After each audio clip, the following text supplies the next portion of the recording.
G7 summit की sidelines के ऊपर फ्रांस की सरकार ने एक ऐसा स्टेप उठाया है जिसको भारत के साथ कंपेयर किया जाने लगा है। उस पर तो हम बात करेंगे ही, लेकिन हमारे मित्र देश इजराइल की तरफ से भी एक इम्पोर्टेंट अनाउंसमेंट की गई है, वो भी हम डिस्कस करेंगे। साथ में टर्की की कंपनी सेल्बी एविएशन, जिसको भारत ने ऑपरेशन सिंदूर के बाद देश से निकाल दिया था, इसने भी भारत की सरकार के काम करने के तरीके के ऊपर सवाल खड़े किए हैं, उसको भी हम डिकोड करेंगे। काफी सारी इंपॉर्टेंट अपडेट्स आ रही हैं, इसलिए वीडियो को एंड तक देखिएगा। सबसे पहले हम बात करते हैं फ्रांस में हो रहे G7 समिट के बारे में, जिसको अटेंड करने भारत के प्रधानमंत्री नरेंद्र मोदी जी भी वहां पर प्रेजेंट हैं। लेकिन आज हम एक दूसरी न्यूज के कारण इसको कवर कर रहे हैं, जिसने भारत में US secretary of state Marco Rubio के एयरपोर्ट वेलकम की याद दिला दी है। और इसको हम फ्रांस में प्रधानमंत्री मोदी जी के वेलकम के साथ भी कंपेयर करेंगे, क्योंकि यही इस समय सारे थिंक टैंक्स और जियोपॉलिटिकल एक्सपर्ट डिस्कस कर रहे हैं। दरअसल न्यूज निकल कर आ रही है कि फ्रांस में हो रहे G7 समिट में फ्रेंच गवर्नमेंट ने यूएस प्रेसिडेंट डोनाल्ड ट्रंप के वेलकम में किसी भी तरह का डिप्लोमेटिक प्रोटोकॉल फॉलो नहीं किया है। और जैसा भारत में मार्को रूबियो का वेलकम हुआ था, सेम उसी तरह से, या फिर हम कह सकते हैं कि उससे भी बुरा welcome US president Donald Trump का फ्रांस में हुआ है। न्यूज आ रही है कि G7 मीटिंग से पहले यूएस प्रेसिडेंट डोनाल्ड ट्रंप को रिसीव करने के लिए फ्रेंच गवर्नमेंट ने केवल एक प्रोटोकॉल ऑफिसर को भेजा था, यानी फ्रेंच प्रेसिडेंट इमैनुअल मैक्रोन खुद तो डोनाल्ड ट्रंप को रिसीव करने के लिए गए नहीं, लेकिन आपने किसी मिनिस्टर को भेजा, ना ही विदेश मंत्रालय के किसी सीनियर ऑफिशियल को, बल्कि एक प्रोटोकॉल ऑफिसर के साथ फॉर्मेलिटी पूरी कर दी गई। सेम ऐसा ही वेलकम भारत ने भी US secretary of state Marco Rubio को दिया था जब वो क्वाड समिट अटेंड करने के लिए भारत आए थे। लेकिन एयरपोर्ट के ऊपर भारत ने भी केवल एक प्रोटोकॉल ऑफिसर को ही भेजकर फॉर्मेलिटी कंप्लीट की थी, और जाते समय कुछ कांस्टेबल्स और सब इंस्पेक्टर्स ने मार्को रूबियो को सी ऑफ किया था। लेकिन इंपॉर्टेंट बात यह है कि मार्को रूबियो फिर भी यूएस के फॉरेन मिनिस्टर हैं, लेकिन डोनाल्ड ट्रंप एक देश के प्रेसिडेंट है, यानी कंट्री हेड है।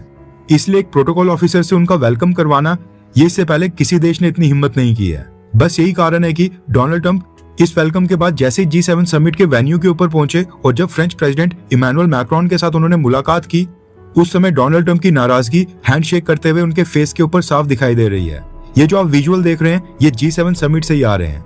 अब इसको अगर हम प्रधानमंत्री मोदी जी के वेलकम के साथ कंपेयर करें तो प्रधानमंत्री मोदी 2 से 3 दिन पहले फ्रांस के एयरपोर्ट के ऊपर जब लैंड हुए थे, उस समय फ्रांस ने न सिर्फ भारत के प्रधानमंत्री नरेंद्र मोदी के लिए रेड कारपेट बिछाया था, बल्कि पीएम मोदी को एयरपोर्ट के ऊपर गार्ड ऑफ ऑनर भी दिया गया था। और इसके साथ ही प्रधानमंत्री मोदी का वेलकम करने के लिए एयरपोर्ट के ऊपर इमैनुअल मैक्रोन खुद तो नहीं आए थे, लेकिन French minister of education, French minister for research and space, Nice शहर के मेयर, एल्प्स मैरीटाइम प्रीफेक्चर के सेक्रेटरी जनरल, फ्रांस के भारत में एम्बेसडर और भारत के फ्रांस में एम्बेसडर, ये सारे इतने बड़े बड़े डेलीगेट्स वहां पर एयरपोर्ट के ऊपर पीएम मोदी का स्वागत करने के लिए प्रेजेंट थे।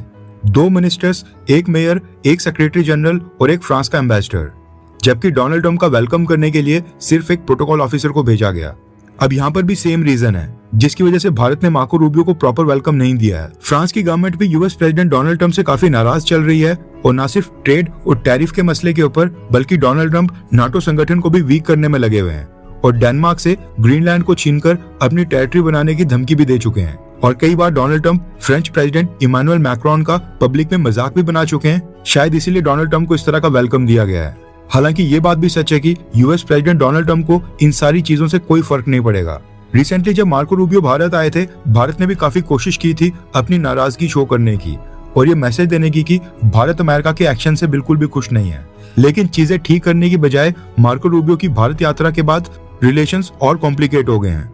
मार्को रूबियो के अमेरिका वापस जाने के बाद यूएस नेवी ने 3 बार इंडियन क्रू मेंबर्स वाले शिप्स के ऊपर हमला किया, और एक हमले में तो 3 इंडियन सेलर्स की जान भी चले गई। सेम ऐसा ही डोनाल्ड ट्रंप एडमिनिस्ट्रेशन और फ्रांस के बीच भी हो सकता है, क्योंकि डोनाल्ड ट्रंप इस समय प्रेशर टैक्टिक्स के ऊपर ज्यादा जोर दे रहे हैं। अमेरिका वापस जाकर हो सकता है कि वो फ्रांस के ऊपर और कोई एग्रेसिव स्टेप भी उठा लें। अब ये तो चलो फ्रांस में हो रहे G7 समिट की बात है। यहाँ पर प्राइम मिनिस्टर नरेंद्र मोदी और डोनाल्ड ट्रंप की भी मीटिंग होनी है। देखते हैं कि उसमें क्या निकल कर आता है। इसके बाद हम बात करेंगे भारत के एक और मित्र देश इजराइल के बारे में। अमेरिका वैसे तो इजराइल को ज्यादा कुछ बोलता नहीं है, लेकिन यूएस प्रेसिडेंट डोनाल्ड ट्रंप ने ईरान के साथ पीस डील को साइन करने के लिए इजराइल को भी इग्नोर करना स्टार्ट कर दिया है। ऐसे में इजराइल चुपचाप तो बैठने वाला है नहीं, ऐसा हो नहीं सकता है। द गार्डियन के हवाले से न्यूज निकल कर आ रही है कि Israeli prime minister Benjamin Netanyahu ने अनाउंस किया है कि इजराइल का जो लेबनान के अंदर एक्शन चल रहा है वो किसी भी डील से बाउंड नहीं होगा।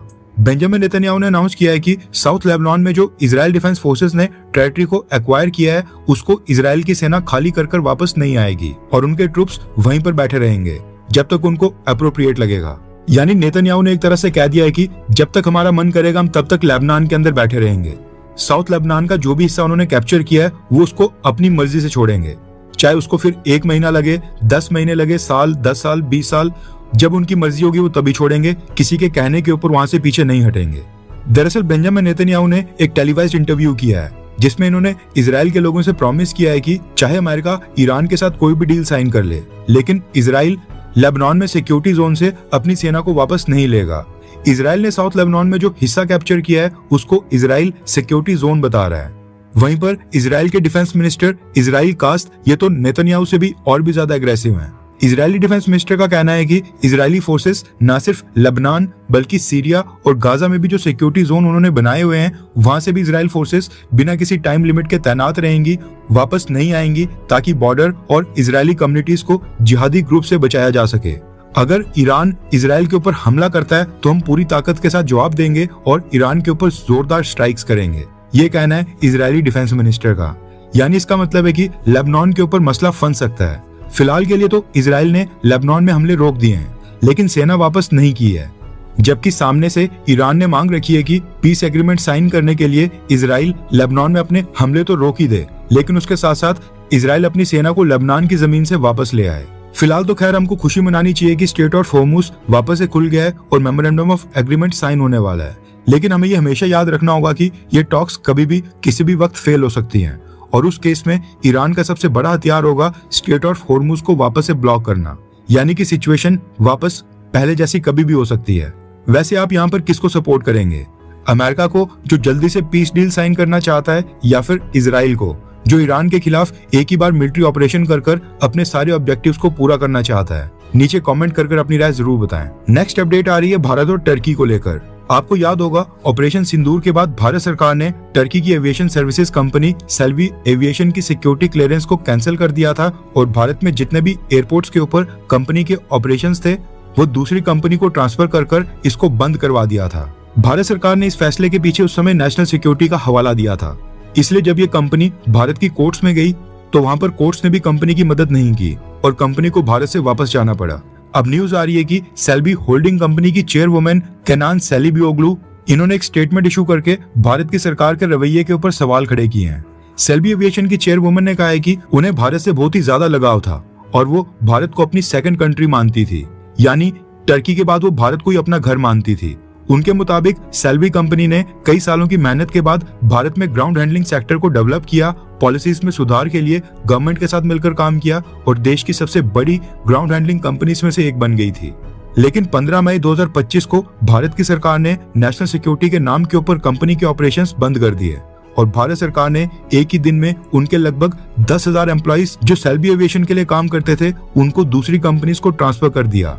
हमारा सारा इक्विपमेंट चले गया और करीब 400 से 500 मिलियन डॉलर की कंपनी के बिजनेस की वैल्यू जो सालों में बनी थी वो भारत की सरकार के एक फैसले के कारण पल भर में खत्म हो गई। सेल्बी एविएशन की चेयरवुमन ने आगे कहा कि फाइनेंशियल लॉस से ज्यादा उनको दुख इस बात का है कि जो बिजनेस और नेटवर्क उन्होंने एक एक सिलाई जोड़कर खड़ा किया था, भारत के अंदर जो उन्होंने मेहनत की थी वो सब एक दिन के अंदर ही मिटा दिया गया।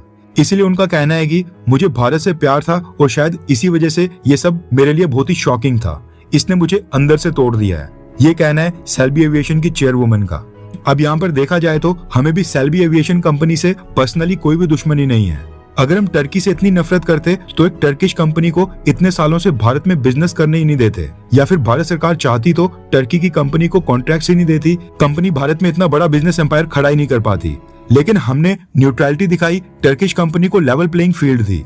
यहाँ पर गलती भारत की नहीं है बल्कि गलती है टर्की की सरकार की, क्योंकि टर्की की सरकार ने पिछले कुछ सालों में अपनी फॉरेन पॉलिसी पूरी तरह से भारत विरोधी कर दी है और हद तो तब पार हो गई जब टर्की की सरकार ने इंडिया पाकिस्तान टेंशंस के दौरान पाकिस्तान का खुलकर सपोर्ट किया था और टर्की की सेना और ऑफिशियल्स ने ऑपरेशन सिंदूर के समय ड्रोन वॉरफेयर में पाकिस्तान को सपोर्ट प्रोवाइड कर दिया।